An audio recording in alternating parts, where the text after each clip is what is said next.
ভাবুন কি কোয়ালিটি, 900 ছবি এঁকেছেন এবং 20 লাখ 10 লাখ বিক্রি হয়েছে, 600 ছবি উনি বিনা পয়সায় দিয়েছেন। তবে ব্যাপারটা হচ্ছে কার বাড়িতে ছবিগুলো আছে খুঁজে পাওয়া যাচ্ছে না। মানে যারা কিনেছে তারা নয় কেনার সময় ছিঁড়ে ফেলেছেন অথবা দিয়ে ছিঁড়েছেন, ছবির কেউ পাচ্ছে না। আমরা এরা মুখ্যমন্ত্রী তো পাইনি। হ্যাঁ, এবং কি বলেছেন কোনো অপরাধ করতে, জ্ঞান থাকলে এসব কথা বলে কেউ? সত্যি তো জ্ঞানও তো উনি অপরাধ করেননি, জ্ঞান থাকলে এই ধরনের কথা বলেন। এবং সিবিআই ওর বাড়ি পৌঁছবেই।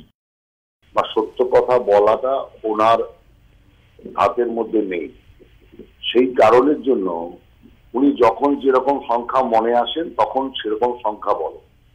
এর থেকে বোঝা যাচ্ছে যে ছবি বিক্রি নিয়ে দুদিন দুরকম বক্তব্য, এবং সিবিআই কে বা ইলেকশন কমিশনকে যে হিসাব দিয়েছে তার তথ্য সম্পূর্ণ বিপরীত।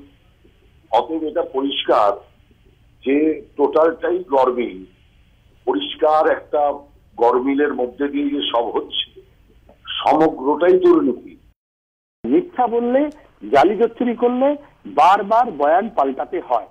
উনি প্রথমে বললেন এটা আমি দেখতাম না, মুকুল রায় দেখতো। পরে উনি বলছেন যে আমি ছবি 3টে আঁচল কাটলেই নাকি 10 লক্ষ টাকা টিকিট দিই। তো তিনি তো ভ্যান গগ নন, কিন্তু NF হোসেন নন, তিনি তো নন্দলাল বোস নন। তো তাও যদি হয় তো তার একটা হিসেব থাকবে তো। উনি বলছেন না আমি গরিব পার্টি, আমার হিসেব নেই, গরিব মানুষকে অপমান করা হচ্ছে।